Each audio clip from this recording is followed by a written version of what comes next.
ప్యానెల్లో MLC కవిత మాట్లాడుతున్నారు. Live చూద్దాం. వాళ్ళు లెక్కలు ప్లానింగ్ డిపార్ట్మెంట్ కి ఇచ్చారు. ప్లానింగ్ డిపార్ట్మెంట్ లెక్కలు చేసింది. ఇప్పుడు అంటే డెడికేటెడ్ బీసీ కమిషన్ నుంచి లెక్క చేయలేదు. సో రేపు పొద్దున కోర్టుకి ఎటన్నా పోతే మరి ఈ విషయం మీద ప్రభుత్వం ఏం వైఖరి తీసుకుంటుందో ఇప్పటికన్నా దాన్ని సరిదిద్దుకునే అవకాశం ఉన్నదా లేదా ప్రభుత్వం మాత్రం స్పష్టత ఇస్తలేదు. అయితే ఇవాళ మీ అందరికీ నేను తెలియజేసేది ఒకటే, చేసిన తప్పునే మళ్ళీ మళ్ళీ వేసి ఏ మధు ఆగు కూర్చోవా, చేసిన తప్పునే మళ్ళీ మళ్ళీ వేసి ప్రజలను మభ్యపెట్టాలని చూసేటటువంటి వాళ్ళని ఏమంటారు ఒక్కసారి మనం ఆలోచన చేయాలి. ఇవాళ ప్రతి జిల్లాకు పోయి మనం సభలు పెట్టి ప్రతి ఒక్కరిని కలిసి అనేక విషయాలు black and white fine print ఎందుకు చదువుతున్నామంటే మోసం చేస్తూ వస్తున్నారు అన్ని రాష్ట్రాలు. అంటే దేశంలో ఆపోజిషన్లు ఉన్నారు కాబట్టి రాహుల్ గాంధీ గారు నేను బీసీ నినాదం ఎత్తుకుంటా, నేను బద్దలు కొడతా 50% సీలింగ్ అని చెప్తున్నాడు. కానీ ఏ రాష్ట్రంలో అధికారంలోకి వచ్చినా కూడా దాన్ని సంపూర్ణంగా అయ్యేటట్టుగా చూస్తలేదు. కాబట్టి తెలంగాణను మనం డిఫరెంట్ గా ప్రూవ్ చేయాలి.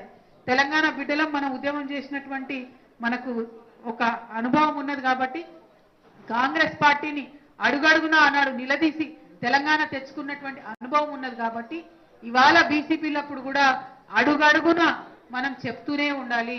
వాళ్ళు ఎన్నిసార్లు చెప్పినా ఎన్ని తిట్లు మనని తిట్టినా ఇబ్బంది లేదు. తెలంగాణ ఉద్యమంలో కేసీఆర్ సార్లు 1,00,000 తిట్లు తిట్టిరు, ఏం ఫరక పడ్డది, మనకు రాష్ట్రం వచ్చింది అంతే కదా. ఆ ధైర్యంగా మనం ముందుకు పోవాలి.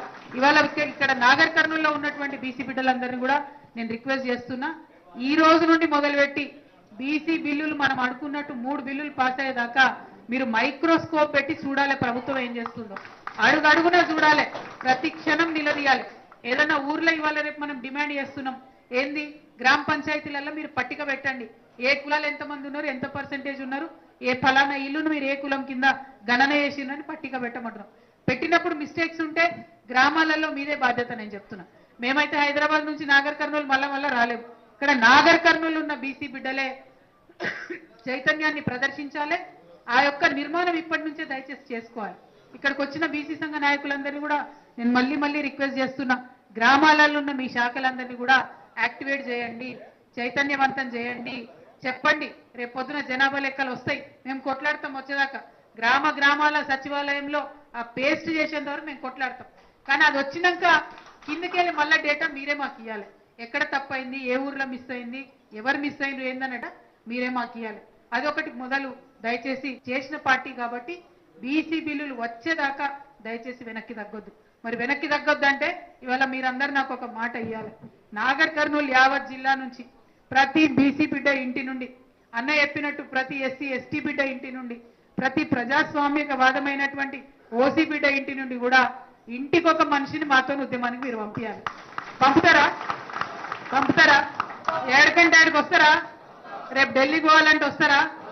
గల్లీ టు ఢిల్లీ రెడీయా? అందులో ఏం వెనక్కి పోయేది లేదు కదా. అయితే అందులో 33% ఆడబిడ్డలు కూడా ఉండాలి. మరి ఆ విషయాన్ని దయచేసి గుర్తుపెట్టుకొని మరి మీ చైతన్యాన్ని ప్రదర్శించాలని చెప్పి నేను మీకు కోరుతూ, ఇంత అద్భుతంగా అనేక విషయాలు మీతో పంచుకునేటటువంటి అవకాశం ఇచ్చినందుకు మీకు ధన్యవాదాలు తెలియజేస్తా ఉన్నాను. కానీ ఈ చైతన్యాన్ని, ఈ యొక్క యాక్టివిటీని తగ్గకుండా కంప్లీట్ గా బిల్లు పాస్ అయ్యే చివరి నిమిషం వరకు కూడా యాక్టివ్గా ఉండాలని మీ అందరినీ కోరుతూ మీ దగ్గర సెలవు తీసుకుంటున్నాను. Thank you. జై తెలంగాణ, జై భీమ్, జై బీసీ, జై పూలే, జై తెలంగాణ. ఇప్పుడు కెమెరాలు అటు తీస్తే వాళ్ళు అటు వస్తారు.